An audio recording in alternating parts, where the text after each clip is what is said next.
Hello students, I am Ashish De. I am taking one of your subject, that is digital communication. In my earlier video, I have solved some problems on PCM. In this video, I want to solve some miscellaneous mathematical problems on digital communication. Now the first problem is a sinusoidal voice signal xt equal to cos 6000 pi t is to be transmitted using either PCM or DM. DM means delta modulator. The sampling rate for PCM system is 8 kHz, and for the transmission with delta modulator the step size delta is decided to be of 31.25 millivolt. The slope overload distortion is to be avoided. Assume that the number of quantization levels for a PCM system is 64. Determine the signaling rates of both these systems and also comment on the result. So this problem is given.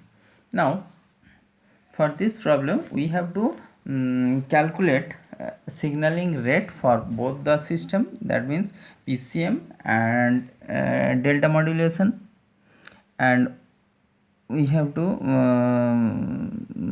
calculate signaling rate. Okay, now in this case the quantization level for PCM system is given as 64. So at first we will calculate for PCM system. Okay, so the quantization level Q is given as 64. We know the formula Q equal to 2 to the power V. Now from here we can calculate that V equal to 6. Okay, now for PCM system we know the signaling rate is given by the formula R equal to V into Fs. So V has the value equal to 6 and Fs has the value equal to 8 kilohertz. So if I put it here 8, then it will become 48, okay, kbps, because this is in kilohertz, frequency is in kilohertz, so this will be kbps.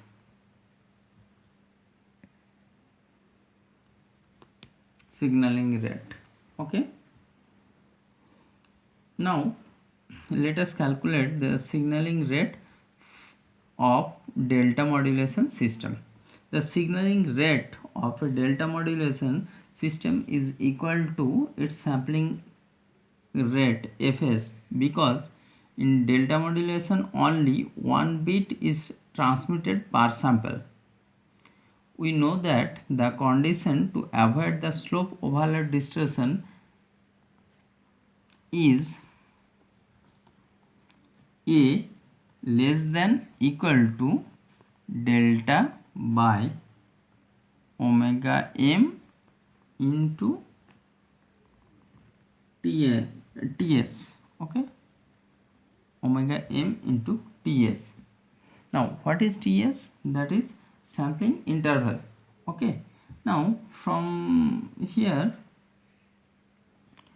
it can be written like that, this A less than equal to delta Fs by 2 pi Fm, because here omega m equal to 2 pi Fm and 1 by Ts, that is equal to Fs. Okay, so it can be written that. Now from here we can calculate Fs greater than equal to 2 pi Fm A by delta, right? Now if we substitute all the values, Fs greater than equal to 2 pi, what is the value of Fm? The signal is given as xt equal to cos 6000 pi t. So this is in format 2 pi ft. Okay, so here will be f will be equal to 3 kilohertz, right? So this is 3 into 10 to the power 3 FM is, and what will be the amplitude of this signal is equal to 1. Okay, because cos parity, this is there is no amplitude, that means it is 1. So this is 1, and what is the value of delta? That is 31.25 millivolt. Okay, so 31.25 into 10 to the power minus 3. So from here we can find that Fs greater than equal to 603.18 kilohertz. Okay, so signaling rate of DM should be greater than equal to, so signaling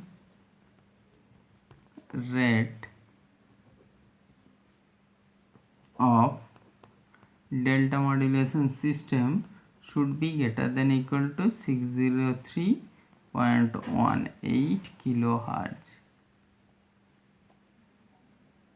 So in case of PCM system, the signaling rate is 48 kbps. Okay, so if we represent it in kilohertz, so it will be 48 kilohertz, right? But in case of DM or delta modulation system, it should be greater than equal to 603.18 kilohertz. Okay, now to transmit the same voice signal, the delta modulator needs a very large signaling rate as compared to PCM.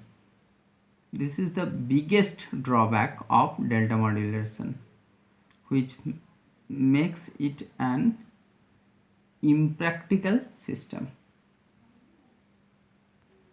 Second question is given as determine the output signal to noise ratio of a linear delta modulation system for a 2 kHz sinusoidal input signal sampled at 64 kHz. Slope overlap distortion is not present and the post reconstruction filter has a bandwidth of 4 kHz. So this problem is given. We have to determine the output signal to noise ratio, right? We know the formula to determine output signal to noise ratio, or SNRO has the formula equal to 3 FSQ divided by 8 pi square FM square into FM, right? Now here Fs is given as signal sampled at, this is the sampling frequency, so Fs is given as 64 kilohertz. Okay, FM is given as here 2 kilohertz. FM is given as 2 kilohertz, and F capital M is given as 4 kilohertz. Okay, now we have to find out SNR.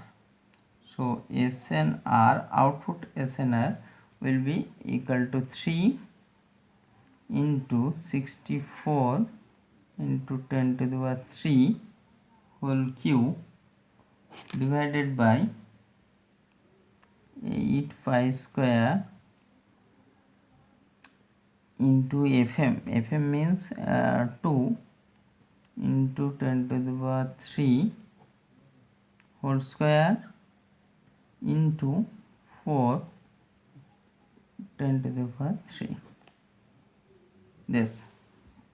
Now the value will be equal to 622.51. If you express it in dB, it will becomes 27.94 dB. So this is the output SNR, or signal to noise ratio. Now the third problem is very easy. It is given that calculate the signal to quantization noise ratio of a PCM system which has the data rate of 64 kbps. The sampling frequency is 8 kilohertz and the number of bits per sample is capital N equal to 8. So we have to calculate this signal to quantization noise ratio. So to find out signal to quantization noise ratio or SNR, quantization noise ratio, so SNRQ has the formula 1. So it has the formula 1.8 plus 6n, that will be in dB, right? So 1.8 plus 6 into n. What is the value of n? That is 8. So it will be 49.8 dB. So SNR, signal to quantization noise ratio, will be in 49.8 dB. This is the easiest problem, and we know the formula to find out signal to quantization noise ratio. That has the formula 1.8 plus 6n in dB. Okay, so in this video what we learn how to calculate different kinds of problem relating to PCM and delta modulation. We compare both the systems in an example.